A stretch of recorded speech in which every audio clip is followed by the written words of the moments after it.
नमस्कार, जय हिंद, वंदे मातरम। दोस्तों, आरएस एजुकेशन ऑनलाइन प्लेटफॉर्म पे आप सभी का स्वागत है। दोस्तों, आज की इस वीडियो में हम भारतीय राज्य व्यवस्था या भारतीय संविधान से संबंधित महत्वपूर्ण प्रश्न जितने भी बनते हैं सब इस एक ही वीडियो में मैंने सम्मिलित कर दिए हैं। तो आज की क्लास जो भारतीय संविधान का एक महा मैराथन क्लास होने वाली है। तो दोस्तों, आप लोग जुड़ जाइए और वीडियो को पूरा देख लें। भारतीय संविधान का संपूर्ण निचोड़ एक ही वीडियो में मैंने सम्मिलित कर दिया है। तो चलिए दोस्तों, शुरुआत करते हैं। ये पेट की दृष्टि से ये बहुत महत्वपूर्ण होने वाली है ये वीडियो। तो आप इसके बिल्कुल ना करें, वीडियो को पूरा देखें, नहीं तो आपके नंबर जो महत्वपूर्ण प्रश्न है यदि आप छूट जाएंगे तो आपका नंबर कम हो सकता है। ये आज की ये वीडियो 2 से 3 प्रश्न या 4 प्रश्न को लेके जा सकती है दोस्तों। तो आप लोग 4 से 5 अंक जो है इस वीडियो से प्राप्त कर सकते हैं। तो चलिए दोस्तों, शुरुआत करते हैं आज की इस वीडियो को। देखते हैं आज का हमारा पहला प्रश्न क्या कहता है। तो हमारा आज का पहला प्रश्न दिया हुआ है दोस्तों, रेगुलेटिंग एक्ट 1773 द्वारा सर्वोच्च न्यायालय की स्थापना कहाँ की गई थी। दोस्तों, इसका जो राइट आंसर है, रेगुलेटिंग एक्ट 1773 द्वारा सर्वोच्च न्यायालय की स्थापना कलकत्ता में की गई थी। तो ऑप्शन जो ए है इस क्वेश्चन का बिल्कुल राइट आंसर है। दोस्तों, कलकत्ता में सर्वोच्च न्यायालय की स्थापना 1774 में की गई थी और सर एलिजा हम्पे इसके पहले मुख्य न्यायाधीश बनाए गए थे। नेक्स्ट क्वेश्चन देखते हैं हमारा, भारतीय संविधान सभा का गठन किसके अंतर्गत किया गया था। तो भारतीय संविधान सभा का गठन कैबिनेट मिशन 1946 के अंतर्गत किया गया था। तो ऑप्शन जो बी है इस क्वेश्चन का बिल्कुल राइट आंसर है। नेक्स्ट क्वेश्चन देख लेते हैं हमारा, साइमन कमीशन का गठन कब किया गया था। तो दोस्तों, इस क्वेश्चन का जो राइट आंसर है, साइमन कमीशन का गठन 1927 में किया गया था। तो ऑप्शन जो सी है इस क्वेश्चन का बिल्कुल राइट आंसर है। भारत शासन अधिनियम 1919 की समीक्षा के लिए साइमन कमीशन का गठन किया गया था। नेक्स्ट क्वेश्चन देखते हैं हमारा। दोस्तों, इसमें ऑप्शन दिए हुए हैं तो ऑप्शन आप लोग स्वयं ही देख लें। यदि हम ऑप्शन आपको बोलेंगे तो ये हमारी जो वीडियो है ये बहुत ज़्यादा लंबी हो जाएगी। तो आप लोग ऑप्शन के हिसाब से अपने आप टिक करके देख लें। जो राइट आंसर है वो आप मिलाते जाएं और अपना जो मूल्यांकन स्वयं मूल्यांकन भी करते जाएं। देखते हैं हमारा दोस्तों चौथा प्रश्न क्या कहता है, एक निर्वाचित संविधान सभा द्वारा भारत के संविधान का निर्माण करने का प्रस्ताव किसके द्वारा दिया गया था। तो दोस्तों, इसका जो राइट आंसर है, ऑप्शन ए क्रेप्स मिशन द्वारा दिया गया था। क्रेप्स मिशन इसका गठन कब किया गया था। तो 1942 में किया गया था। बात करते हैं हमारे अगले प्रश्न की, 1946 में गठित अंतरिम सरकार में खाद्य एवं कृषि मंत्री किसे बनाया गया था।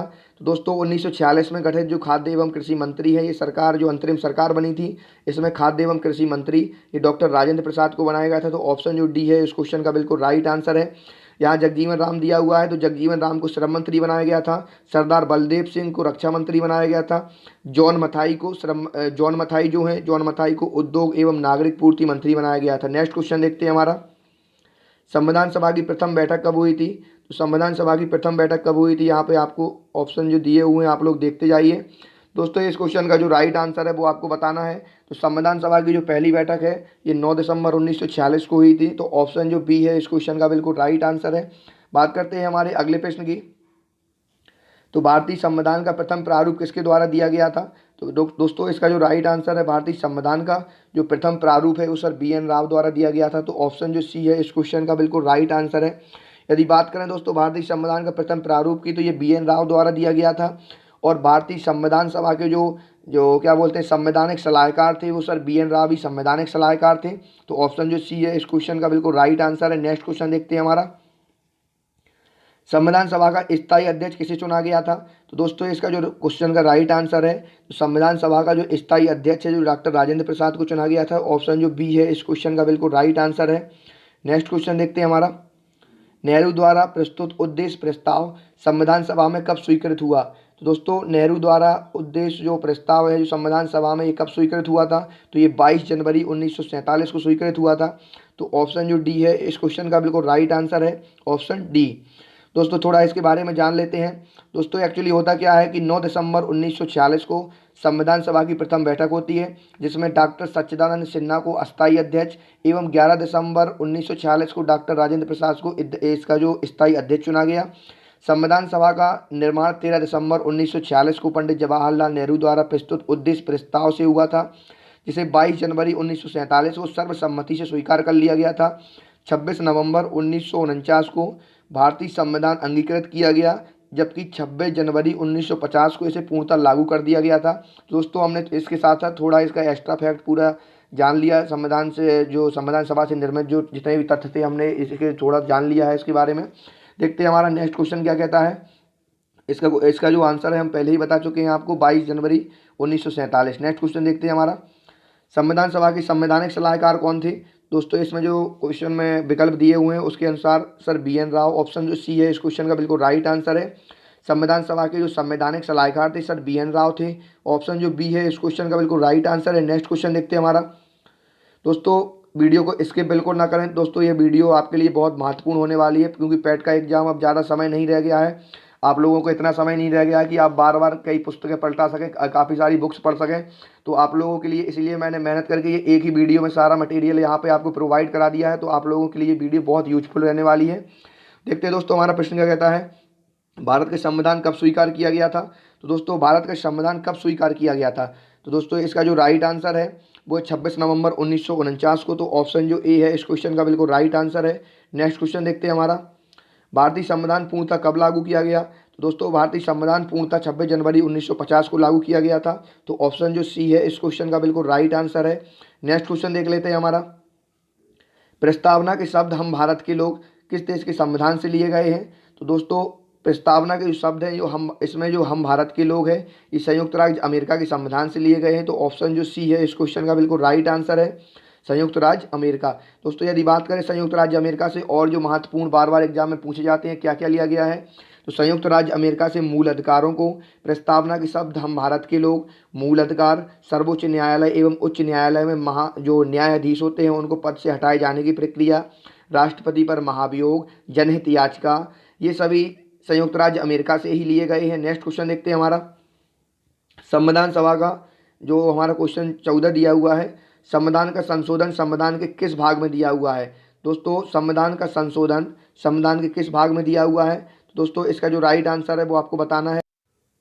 तो दोस्तों इसका जो राइट आंसर है वो है ऑप्शन डी, भाग 20 में संविधान संशोधन का भारत की जो जो संविधान संशोधन जो प्रक्रिया जो ली गई है ये किस देश से ली गई है। तो संविधान संशोधन ये दक्षिण अफ्रीका से लिया गया है और अनुच्छेद 368 में इसका वर्णन आता है। और किस भाग में लिया गया है तो भाग 20 में। ऑप्शन जो डी है इस क्वेश्चन का बिल्कुल राइट आंसर है। बात करते हैं हमारे अगले प्रश्न की। भारत के मूल संविधान में कुल कितनी अनुसूचियां थीं। तो दोस्तों भारत के जो मूल संविधान था, जब संविधान बना था तो जो मूल संविधान था तो मूल संविधान में 8 अनुसूचियां थीं। तो ऑप्शन जो ए है इस क्वेश्चन का बिल्कुल राइट आंसर है। यदि बात करें वर्तमान में कितनी अनुसूचियां हैं तो वर्तमान में 12 अनुसूचियां हैं। दोस्तों एक प्रश्न और बनता है कि जब भारतीय संविधान जो मूल संविधान था उसमें मूल संविधान में कितने अनुच्छेद थे। तो मूल संविधान में बात करें तो 395 अनुच्छेद थे। बात करते हैं हमारे अगले प्रश्न की। तो दोस्तों हमारा नेक्स्ट क्वेश्चन दिया हुआ है, भारतीय संविधान में 9वीं अनुसूची को किस संविधान संशोधन के माध्यम से जोड़ा गया था। तो जो 9वीं अनुसूची है ये प्रथम संविधान संशोधन जो कि 1951 में हुआ था इसके द्वारा जोड़ी गई थी। तो ऑप्शन जो ए है इस क्वेश्चन का बिल्कुल राइट आंसर है। वो ये 9वीं अनुसूची है ये भूमि सुधार से संबंधित है। तो ऑप्शन जो ए है इस क्वेश्चन का बिल्कुल राइट आंसर है। नेक्स्ट क्वेश्चन देखते हैं हमारा। संविधान की 10वीं अनुसूची का संबंध किससे है। तो दोस्तों संविधान की जो 10वीं अनुसूची है इसका जो संबंध है ये दल बदल से है। तो ऑप्शन जो दिया हुआ है ऑप्शन डी। तो नेक्स्ट इसका जो राइट आंसर है ऑप्शन डी, दल बदल से संबंधित है। यदि बात करें ये कब हुआ था, ये 10वीं अनुसूची है तो ऑप्शन जो सी, ऑप्शन जो इसमें बता दिया है हमने दल बदल, ऑप्शन जो डी है इस क्वेश्चन का बिल्कुल राइट आंसर है। 52वां संविधान संशोधन हुआ था, ये कब हुआ था। तो 52वां संविधान संशोधन 1985 जो कि संविधान की 10वीं अनुसूची से संबंधित है, दल बदल कानून से संबंधित है। ऑप्शन जो डी है इस क्वेश्चन का बिल्कुल राइट आंसर है। नेक्स्ट क्वेश्चन देखते हैं हमारा। सर्वप्रथम कांग्रेस के किस अधिवेशन में जनगण मनगण गाया गया था। जनगण मन कांग्रेस के किस अधिवेशन में गाया गया था। तो दोस्तों इसका जो राइट आंसर है कलकत्ता अधिवेशन जो कि 1911 में। तो ऑप्शन जो ए है इस क्वेश्चन का बिल्कुल राइट आंसर है, 1911 के कलकत्ता अधिवेशन में गाया गया था। नेक्स्ट क्वेश्चन देखते हैं हमारा। भारतीय संविधान किस प्रकार का है, उसका स्वभाव कैसा है। दोस्तों यदि बात करें भारतीय संविधान की प्रकृति तो भारतीय जो संविधान है ये अंशतः कठोर एवं अंशतः लचीला है। तो ऑप्शन जो सी है इस क्वेश्चन का बिल्कुल राइट आंसर है। नेक्स्ट क्वेश्चन देख लेते हैं हमारा। पंचायती राज किस सूची में शामिल है। तो दोस्तों पंचायती राज है ये राज्य सूची का विषय है। तो ऑप्शन जो ए है इस क्वेश्चन का बिल्कुल राइट आंसर है।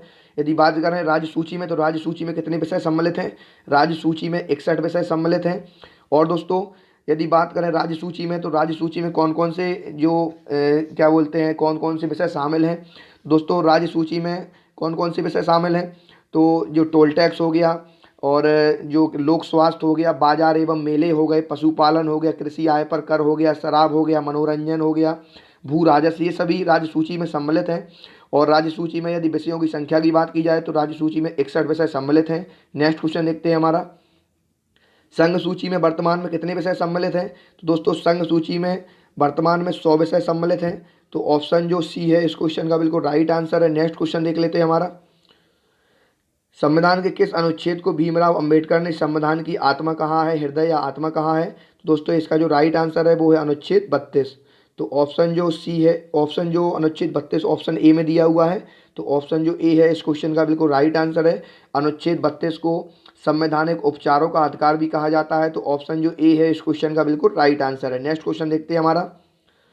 समाजवादी, अखंडता, पंथ निरपेक्षता, क्या दिया हुआ है दोस्तों? समाजवादी, अखंडता एवं पंथ निरपेक्षता जो शब्द हैं संविधान की प्रस्तावना में किस संविधान संशोधन द्वारा सम्मिलित किए गए थे? तो दोस्तों इस क्वेश्चन का जो बिल्कुल राइट आंसर है, कौन सा संविधान संशोधन है? तो ये है 42वां संविधान संशोधन।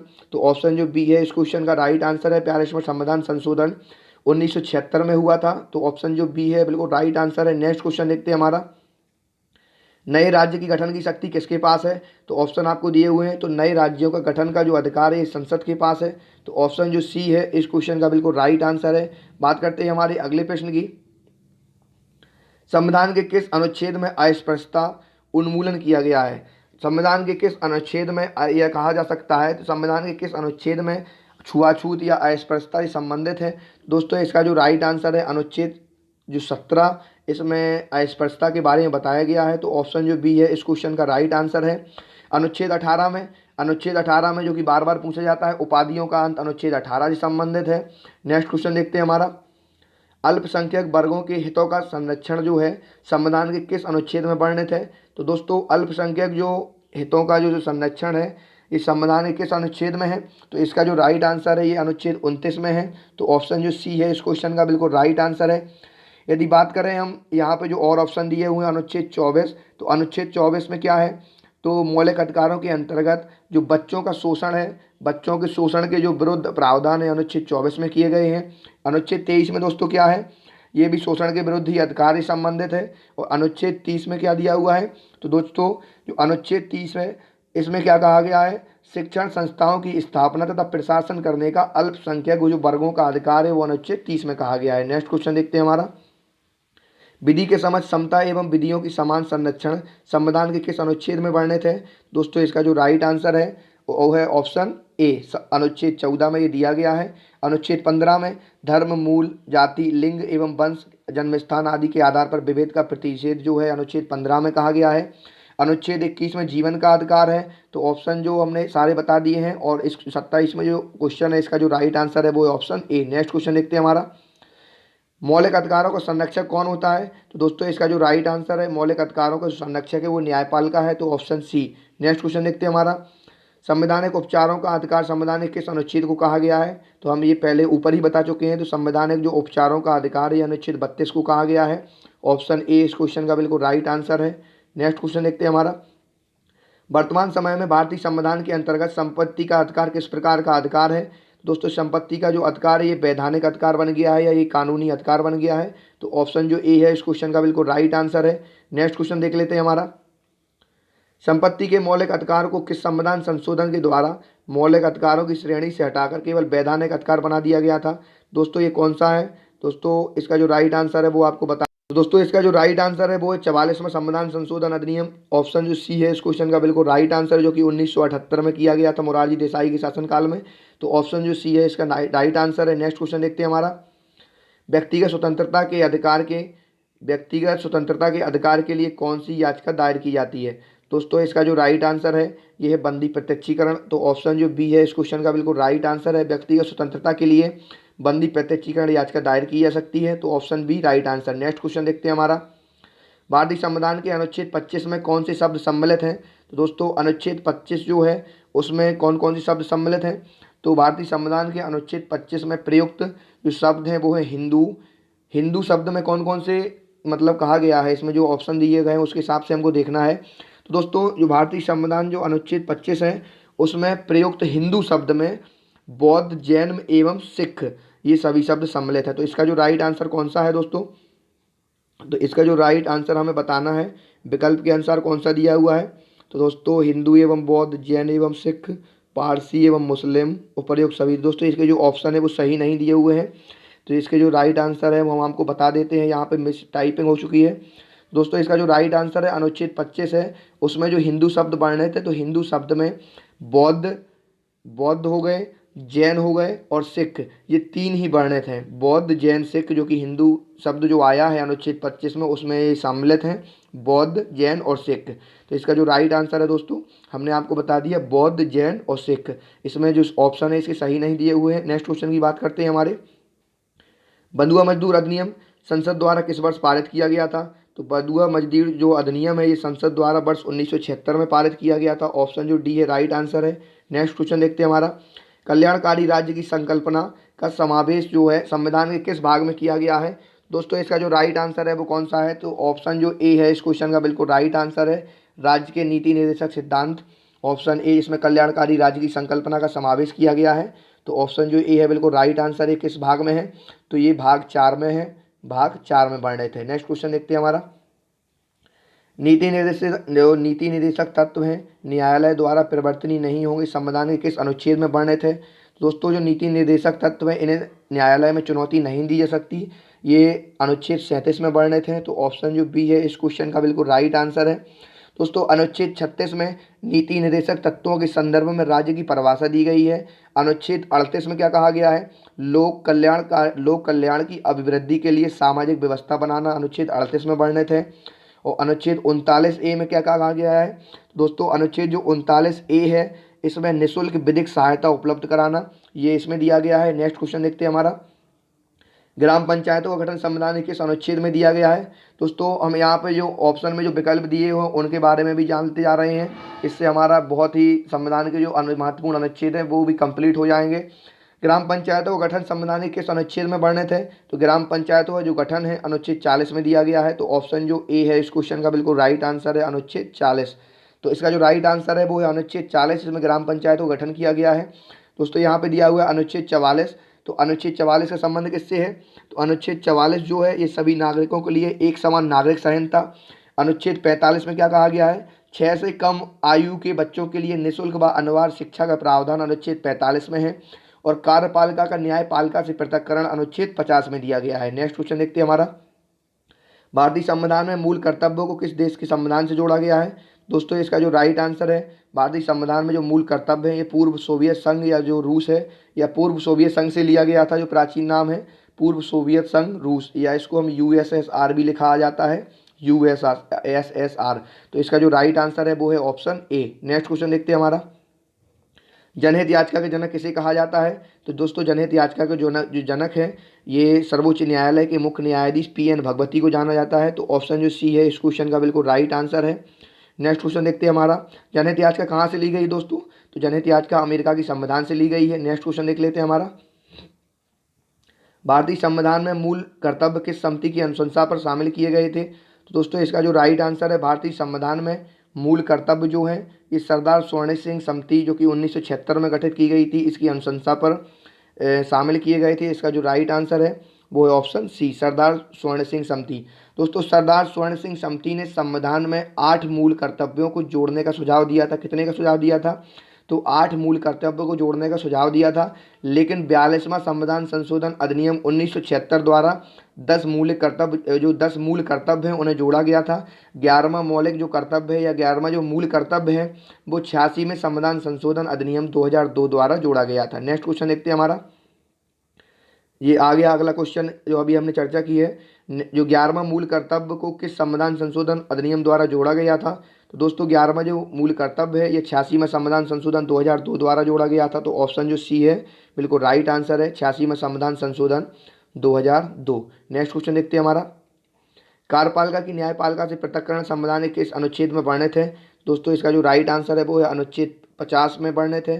कार्यपालिका की न्यायपालिका से जो पृथक्करण है ये अनुच्छेद 50 में वर्णित है। तो इसका राइट आंसर है ऑप्शन बी। यहाँ पे जो अन्य विकल्प दिए हो उनको भी जान लेते हैं, ये भी बहुत इंपॉर्टेंट मैंने रखे हैं ताकि आपका रिवीजन हो जाए।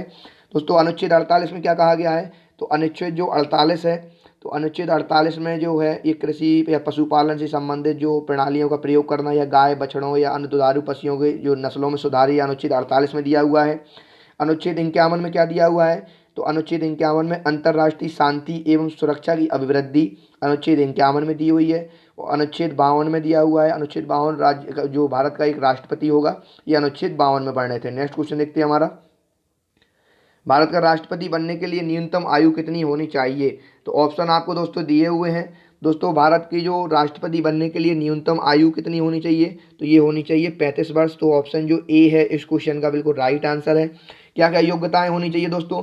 तो राष्ट्रपति बनने के लिए जो व्यक्ति है वो भारत का नागरिक होना चाहिए। सबसे पहली बात, भारत का नागरिक होना चाहिए और उसकी न्यूनतम आयु 35 वर्ष होनी चाहिए। न्यूनतम आयु कितनी होनी चाहिए? 35 वर्ष होनी चाहिए।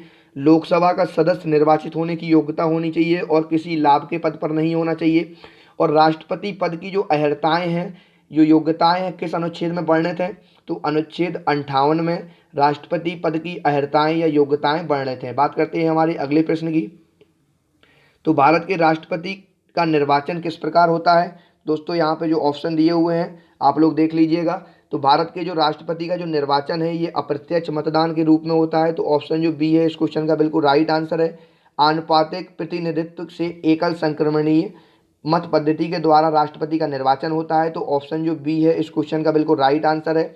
दोस्तों यदि बात करें राष्ट्रपति के चुनाव में कौन कौन भाग लेता है, कौन कौन मतदान करता है, तो राज्यसभा, लोकसभा और राज्यों एवं केंद्र शासित प्रदेशों की विधानसभाओं के निर्वाचित सदस्य इसमें भाग लेते हैं। तो ऑप्शन जो बी है इस क्वेश्चन का बिल्कुल राइट आंसर है। नेक्स्ट क्वेश्चन देखते हैं हमारा, भारत में राष्ट्रपति के चुनाव में मतदान कौन करता है? तो अभी हमने आपके इसके बारे में ऊपर पहले ही बता चुके हैं। दोस्तों इसका जो राइट आंसर है वो कौन सा है? तो भारत के जो राष्ट्रपति के चुनाव में जो कौन कौन मतदान करता है, तो इसका जो राइट आंसर है कौन सा है? तो ऑप्शन जो डी है इस क्वेश्चन का बिल्कुल राइट आंसर है। नेक्स्ट क्वेश्चन देखते हैं हमारा, राष्ट्रपति की मृत्यु या पद त्याग की स्थिति में कितने समय के अंतर्गत पद की रिक्ति को भरना होगा? तो इसका दोस्तों जो राइट आंसर है वो कौन सा है? कितने समय के अंतर्गत पद को रिक्त जो हो गया है उसको भरना होगा? तो बताइए दोस्तों इसका राइट आंसर क्या है? तो इसका जो राइट आंसर है ये 6 माह के अंतर्गत। तो यदि राष्ट्रपति की मृत्यु हो जाती है या वो अपना पद का त्याग कर देता है तो इस कंडीशन में 6 माह के अंतर्गत उसके पद को भरना होगा। नेक्स्ट क्वेश्चन देख लेते हैं हमारा, राष्ट्रपति पर महाभियोग संसद के किस सदन द्वारा प्रारंभ किया जा सकता है? दोस्तों इसका जो राइट आंसर है वो बताना है। तो संसद के किसी भी सदन में राष्ट्रपति पर महाभियोग चलाया जा सकता है। तो ऑप्शन जो सी है इस क्वेश्चन का बिल्कुल राइट आंसर है, किसी भी सदन में चलाया जा सकता है। यदि दोस्तों बात करें जो महाभियोग राष्ट्रपति पर चलाया जाता है तो ये किस अनुच्छेद के तहत चलाया जाता है? तो दोस्तों इसका जो राइट आंसर है वो अनुच्छेद 61 के तहत चलाया जाता है। अनुच्छेद 61 के तहत राष्ट्रपति पर महाभियोग चलाया जाता है। नेक्स्ट क्वेश्चन देख लेते हैं हमारा, भारत का राष्ट्रपति संविधान के किस अनुच्छेद में कहा गया है? तो दोस्तों भारत का एक राष्ट्रपति होगा ये संविधान के अनुच्छेद 52 में कहा गया है। तो ऑप्शन जो ए है इस क्वेश्चन का बिल्कुल राइट आंसर है। यदि हम इस वीडियो में संविधान जो राष्ट्रपति का जो टॉपिक आया है तो राष्ट्रपति के टॉपिक के संबंध जितने भी महत्वपूर्ण अनुच्छेद हैं हम इसी क्वेश्चन में इसकी चर्चा कर लेते हैं। दोस्तों भारत का एक राष्ट्रपति होगा अनुच्छेद 52 में कहा गया है।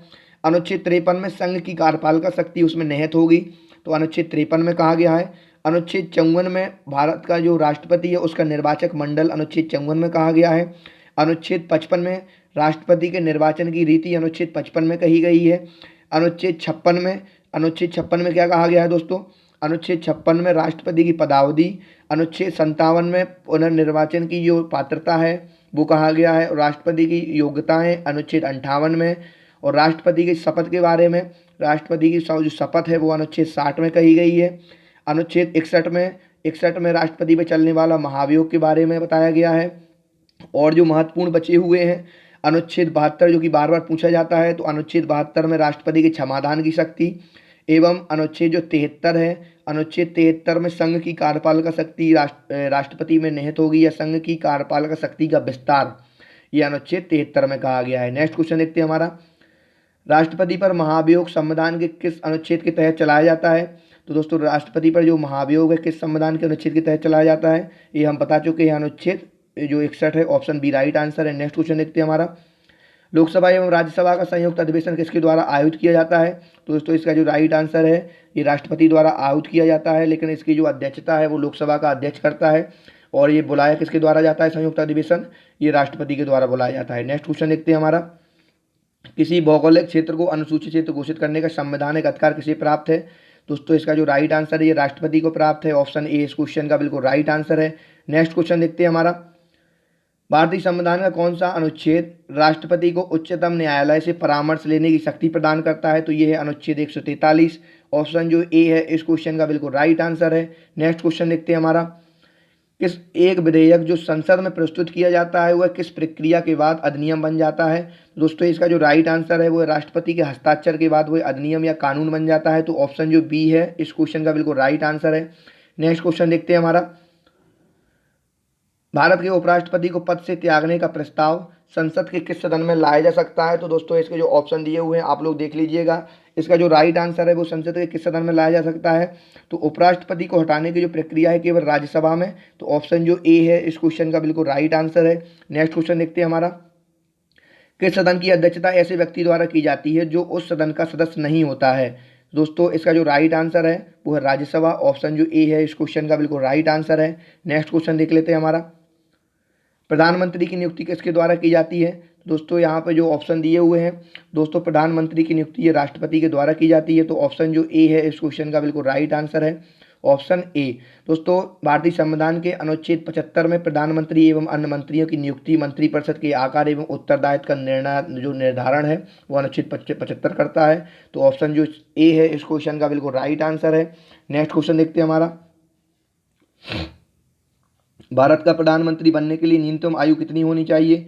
दोस्तों भारत का प्रधानमंत्री बनने के लिए न्यूनतम आयु 25 वर्ष होनी चाहिए। ऑप्शन जो ए है इस क्वेश्चन का बिल्कुल राइट आंसर है। नेक्स्ट क्वेश्चन देखते हैं हमारा, संसदीय शासन व्यवस्था में वास्तविक कार्यपालिका शक्ति किसके अधीन होती है? तो दोस्तों संसदीय जो व्यवस्था है इसमें जो वास्तविक जो कार्यपालिका शक्ति है ये प्रधानमंत्री में निहित होती है। तो ऑप्शन जो बी है इस क्वेश्चन का बिल्कुल राइट आंसर है।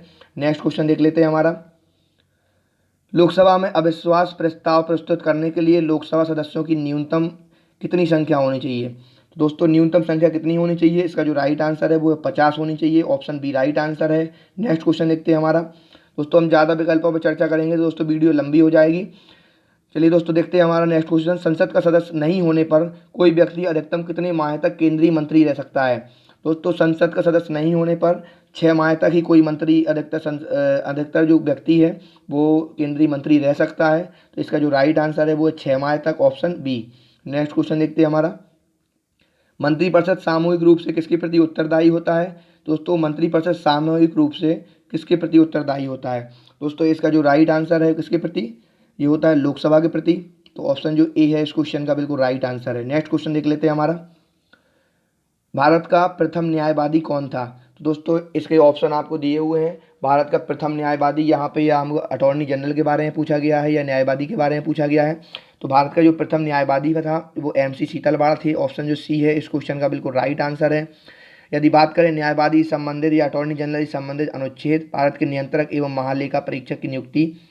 तो दोस्तों नियंत्रक एवं महालेखा परीक्षक की नियुक्ति के बारे में आपने सुना होगा। एक होता है नियंत्रक एवं महालेखा परीक्षक, वो हम दोस्तों आगे मिलेंगे, हमको आगे हम उस क्वेश्चन की चर्चा करेंगे। यहाँ पे हम इसमें चर्चा कर रहे हैं भारत के प्रथम न्यायवादी या अटॉर्नी जनरल। तो अटॉर्नी जनरल से संबंधित अनुच्छेद कौन सा है? तो अनुच्छेद 76 में अटॉर्नी जनरल के बारे में बताया गया है। नेक्स्ट क्वेश्चन देखते हैं हमारा, भारत सरकार को कानूनी विषयों पर परामर्श कौन देता है? तो भारत सरकार को कानूनी विषयों पर जो परामर्श है वो महान्यायवादी या अटॉर्नी जनरल देता है। तो ऑप्शन जो ए है इस क्वेश्चन का राइट आंसर है। नेक्स्ट क्वेश्चन देखते हैं हमारा, अनुच्छेद 76 के अनुसार महान्यायवादी किसके प्रसाद पर्यंत कार्य करता है? तो महान्यायवादी जो है या अटॉर्नी जनरल है ये राष्ट्रपति के प्रसाद पर्यंत कार्य करता है। तो ऑप्शन जो बी है इस क्वेश्चन का राइट आंसर है। नेक्स्ट क्वेश्चन देखते हैं हमारा, भारत में प्रथम नियंत्रक एवं महालेखा परीक्षक कौन थे? तो इसका जो राइट आंसर है वो बी नरहरि राव थे। ऑप्शन बी राइट आंसर है। नेक्स्ट क्वेश्चन देख लेते हैं, भारत में जो नियंत्रक एवं महालेखा परीक्षक का कार्यकाल कितने वर्ष का होता है? तो दोस्तों इसका जो कार्यकाल है ये 6 वर्ष का होता है। तो ऑप्शन जो सी है इस क्वेश्चन का राइट आंसर है, ऑप्शन सी। नेक्स्ट क्वेश्चन देख लेते हैं हमारा, भारत का नियंत्रक एवं महालेखा परीक्षक इसका मार्गदर्शन होता है। दोस्तों जो भारत का नियंत्रक एवं जो महालेखा परीक्षक है ये लोक लेखा समिति का जो मार्गदर्शक होता है। तो ऑप्शन जो सी है इस क्वेश्चन का राइट आंसर है। नेक्स्ट क्वेश्चन देख लेते हैं हमारा, राज्य एवं केंद्र सरकारों के सभी खर्चों का जो वित्तीय जांच है वो कौन करता है? तो जो वित्तीय जांच है राज्य एवं केंद्र सरकारों की जो वित्तीय जांच है ये क्या कौन करता है दोस्तों? ये करता है नियंत्रक एवं महालेखा परीक्षक, या इसको हम शॉर्ट में क्या बोलते हैं, कैग भी बोलते हैं। तो ऑप्शन जो ए है इस क्वेश्चन का बिल्कुल राइट आंसर है। नेक्स्ट क्वेश्चन देखते हैं हमारा, संविधान के किस अनुच्छेद में नियंत्रक एवं महालेखा परीक्षक की नियुक्ति का वर्णन किया गया है? तो ये अनुच्छेद 148 में इसकी नियुक्ति के बारे में बताया गया है। तो भारत के नियंत्रक एवं महालेखा परीक्षक की नियुक्ति एवं पद मुक्ति से संबंधित जो अनुच्छेद है वो अनुच्छेद 148 है। इसके बारे में जो अन्य ऑप्शन के बारे में चर्चा कर लेते हैं। तो यहाँ नियंत्रक एवं महालेखा या कैग से संबंधित जितने भी महत्वपूर्ण अनुच्छेद हैं वो हो जाएंगे। तो अनुच्छेद 149 में नियंत्रक एवं महालेखा परीक्षक की कार्य शक्तियों के बारे में बताया गया है। 150 में संघ एवं राज्यों के लेखों प्रारूपों के संबंध में राष्ट्रपति को सलाह देना, ये 150 में कहा गया है। और 151 में अंकेक्षण प्रतिवेदन के बारे में बताया गया है। नेक्स्ट क्वेश्चन देखते हैं हमारा, लोकसभा अध्यक्ष अपना त्यागपत्र किसे देता है? तो लोकसभा अध्यक्ष अपना त्यागपत्र जो है ये उपाध्यक्ष को देगा, लोकसभा के उपाध्यक्ष को देगा। तो ऑप्शन बी राइट आंसर है। नेक्स्ट क्वेश्चन देखते हैं हमारा, संविधान की चौथी अनुसूची में किस प्रकार के प्रावधान है? तो चौथी अनुसूची में किस प्रकार के प्रावधान है दोस्तों? तो इसका जो राइट आंसर है, चौथी अनुसूची में राज्यों के जो राज्यसभा में स्थानों का आवंटन जो है, जो ऑप्शन जो बी है, राज्यसभा में स्थानों के आवंटन से चौथी अनुसूची जो है शामिल है। ऑप्शन जो बी है इस क्वेश्चन का राइट आंसर है। संविधान की जो चौथी अनुसूची है वो किससे संबंधित है? तो राज्यसभा में स्थानों के आवंटन से। नेक्स्ट क्वेश्चन देखते हैं हमारा, लोकसभा में सदस्यों की अधिकतम संख्या कितनी हो सकती है?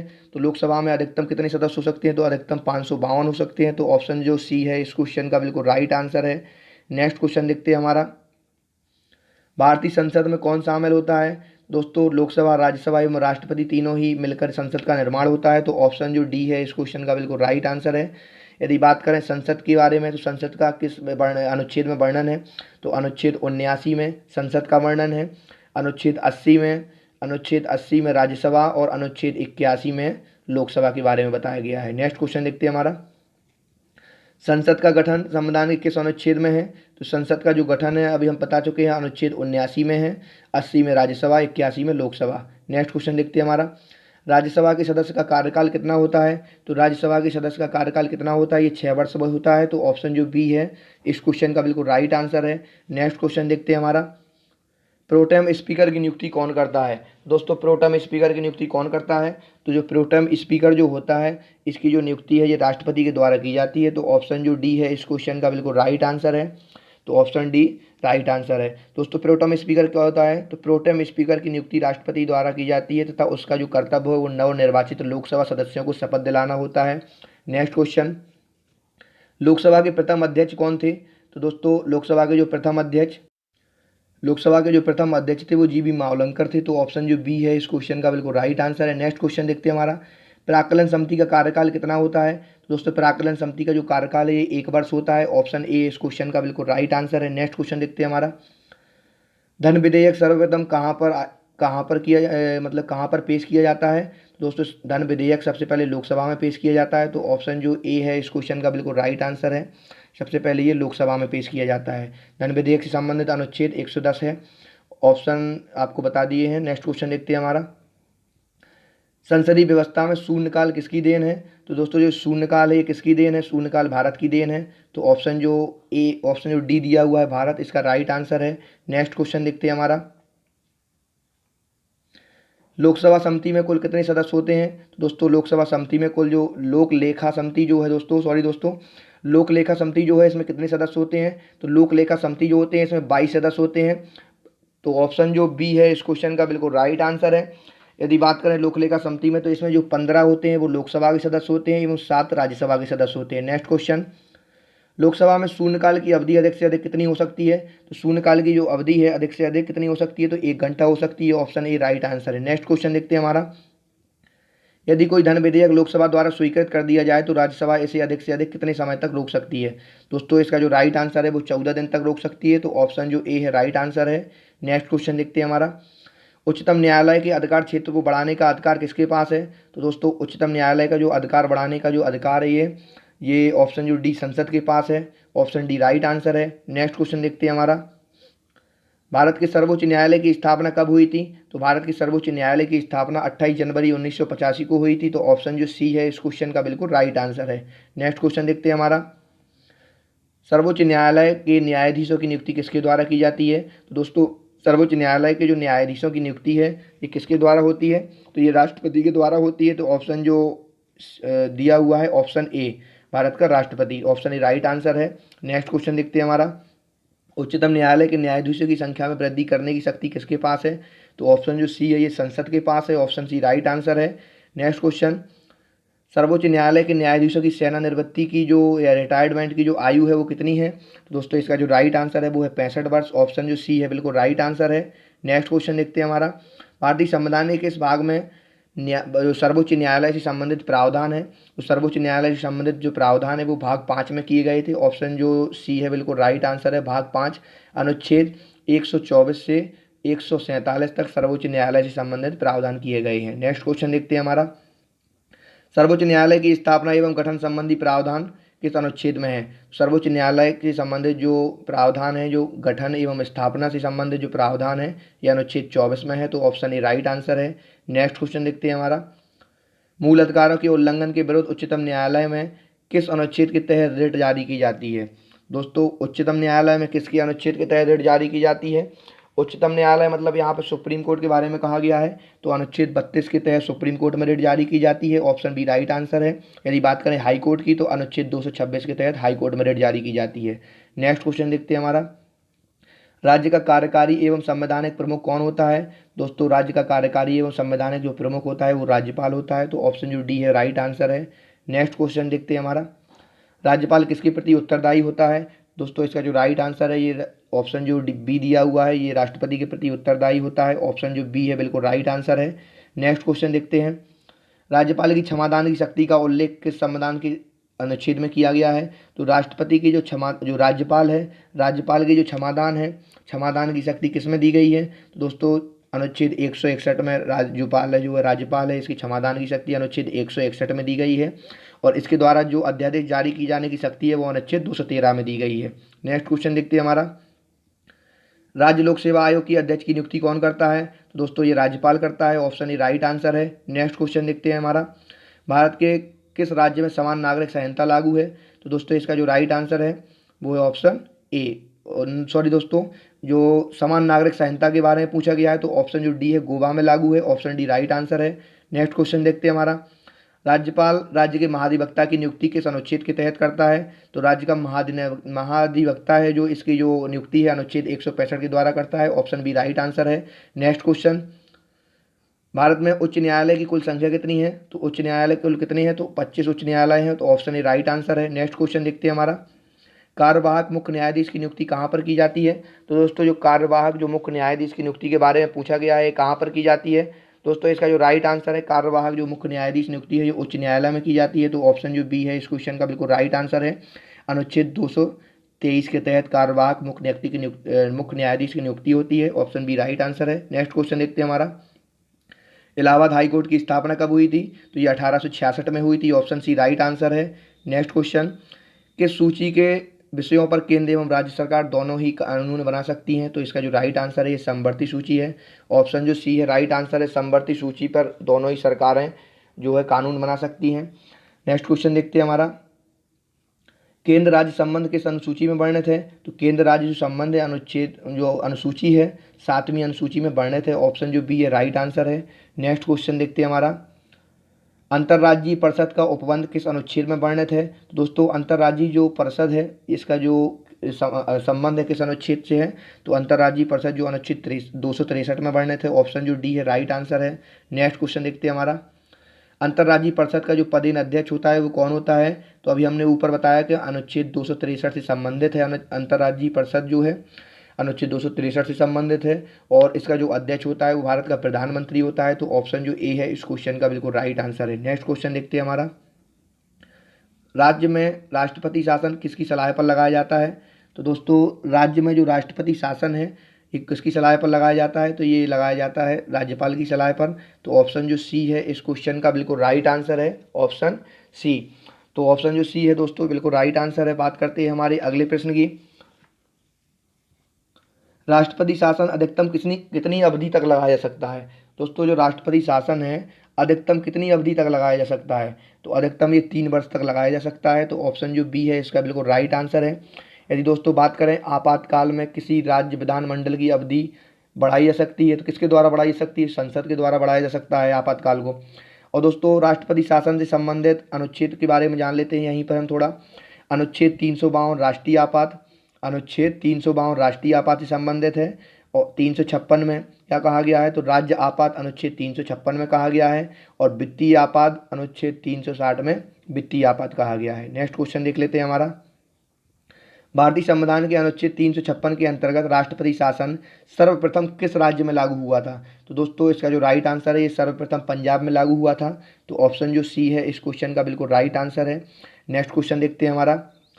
वित्तीय आपात संबंधित जो अनुच्छेद है वो कौन सा है? दोस्तों वित्तीय आपात हमें आपको बताया ऊपर, तो वित्तीय आपात से संबंधित जो अनुच्छेद है वो अनुच्छेद 360 है। यदि पूछा जाए कि भारत में अब तक वित्तीय आपात कितनी बार लगा है, तो वित्तीय आपात भारत में अभी तक एक भी बार नहीं लगाया गया है। और जो राष्ट्रीय आपात है जो अनुच्छेद 352 में दिया गया है, ये 3 बार इसका प्रयोग हो चुका है। और अनुच्छेद 356 ये तो कई बार लगाया जा चुका है। तो नेक्स्ट क्वेश्चन देखते हैं हमारा। अनुच्छेद 352 का अभी तक कितनी बार प्रयोग हो गया है? तो अभी मैंने आपको बताया कि अनुच्छेद जो 352 है राष्ट्रीय आपात, ये 3 बार प्रयोग हो चुका है। तो ऑप्शन बी राइट आंसर है। नेक्स्ट क्वेश्चन देखते हैं हमारा। वित्त आयोग का गठन संविधान के किस अनुच्छेद में वर्णित है? तो वित्त आयोग का गठन किस में है? तो अनुच्छेद 280 में वित्त आयोग के बारे में बताया गया है, अनुच्छेद 280 में। नेक्स्ट क्वेश्चन देखते हैं हमारा।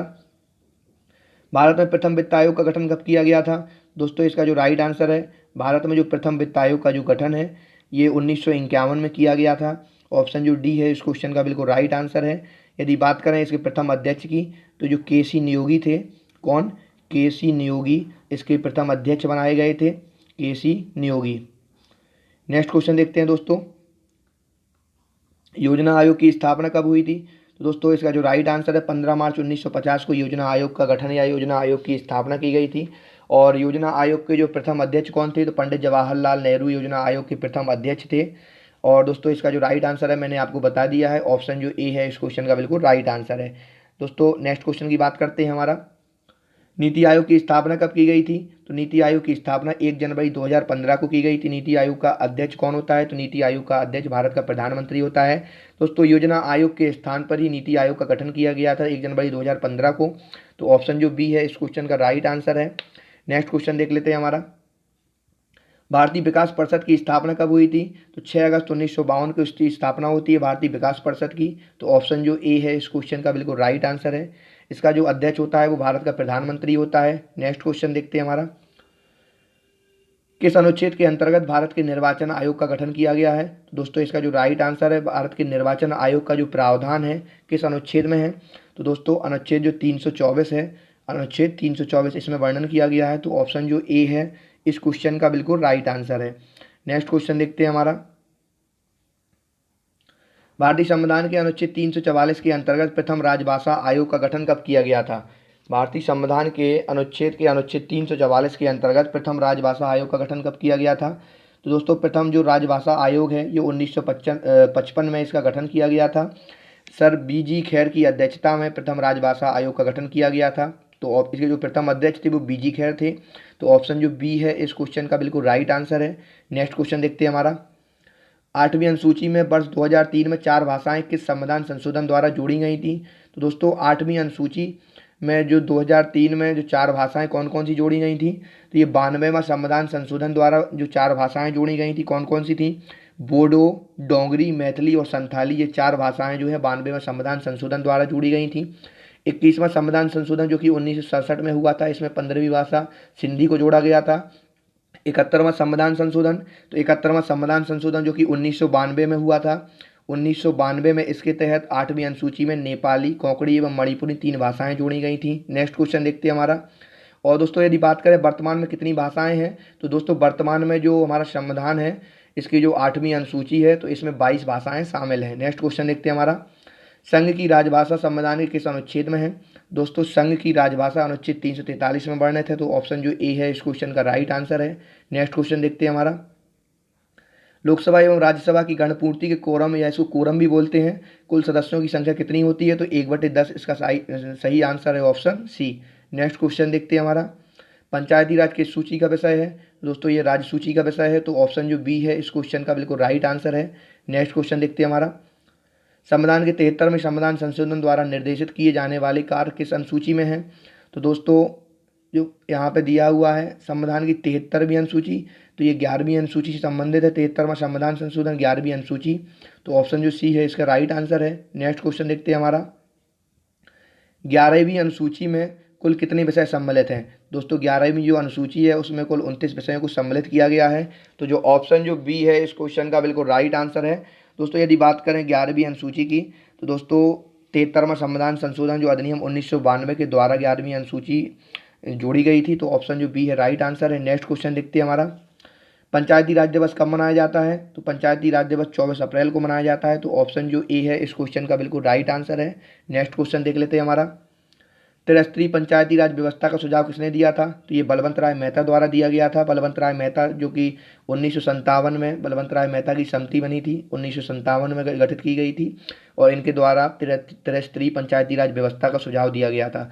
अशोक मेहता द्वारा द्विस्तरीय पंचायती राज व्यवस्था का सुझाव दिया गया था। ये गठित हुई थी 1977 में, ये कमेटी गठित हुई थी। नेक्स्ट क्वेश्चन देखते हैं हमारा, बलवंत राय मेहता ने पंचायती राज की किस व्यवस्था को सुझाव दिया? तो ये त्रिस्तरीय पंचायती राज व्यवस्था को सुझाव दिया था। ऑप्शन बी राइट आंसर है। नेक्स्ट क्वेश्चन देखते हैं हमारा, भारत में सर्वप्रथम पंचायती राज का शुभारंभ कहाँ किया गया था? सर्वप्रथम पंचायती राज व्यवस्था का शुभारंभ 2 अक्टूबर 1959 को राजस्थान के नागौर से किया गया था। तो ऑप्शन जो सी है राइट आंसर है। नेक्स्ट क्वेश्चन देखते हैं हमारा, पंचायत चुनाव कराने का निर्णय किसके द्वारा लिया जाता है? तो दोस्तों ये राज्य सरकार का निर्णय होता है। ऑप्शन ए राइट आंसर है। नेक्स्ट क्वेश्चन देखते हैं हमारा, यदि पंचायत भंग हो जाती है तो कितनी अवधि के भीतर चुनाव होना चाहिए? यदि पंचायत भंग हो जाती है तो 6 माह के अंतर्गत चुनाव होना आवश्यक है। तो ऑप्शन जो डी है राइट आंसर है। नेक्स्ट क्वेश्चन, इसी संविधान संशोधन अधिनियम को लघु संविधान कहा जाता है? तो दोस्तों 42वां संविधान संशोधन जो 1976 में हुआ था, इसे लघु संविधान की उपाधि दी गई है। इसे लघु संविधान कहकर पुकारा जाता है। तो ऑप्शन जो ए है राइट आंसर है। नेक्स्ट क्वेश्चन देखते हैं हमारा, दिल्ली राजधानी क्षेत्र के संविधान संशोधन द्वारा बनाया गया था? तो दोस्तों ये राइट आंसर है इसका, 69वां संविधान संशोधन 1991 का है ये। तो ऑप्शन जो ए है इस क्वेश्चन का बिल्कुल राइट आंसर है। ऑप्शन ए 69वां संविधान संशोधन के तहत दिल्ली राजधानी क्षेत्र बनाई गई थी। ऑप्शन ए राइट आंसर है। दोस्तों ये रहे आज के हमारे जो महत्वपूर्ण प्रश्न थे। ये महामैराथन क्लास यहाँ पूरी होती है। तो आपको वीडियो कैसे लगी दोस्तों हमें कमेंट बॉक्स में कमेंट करके बताएं। और भी यदि हम आगे चल के और इतिहास भूगोल जितने भी महत्वपूर्ण जो एक मैराथन क्लास आपको करवा देंगे, जो कि आपको बार बार कहीं भटकने की ज़रूरत नहीं है। तो आप लोग जुड़े रहिए दोस्तों, वीडियो को पूरा देखें, वीडियो को बिल्कुल ना छोड़ें, स्किप ना करें। दोस्तों यदि आप UP triple S C PET है किसी बनडे एग्जाम की तैयारी कर रहे हैं तो हमारे साथ जुड़े रहिए, हमारे चैनल को सब्सक्राइब करना बिल्कुल ना भूलें। तो थैंक यू दोस्तों, लाइक शेयर एंड सब्सक्राइब करना बिल्कुल ना भूलें। मिलते हैं अगली वीडियो में, तब तक के लिए जय श्री राम, जय हिंद, वंदे मातरम।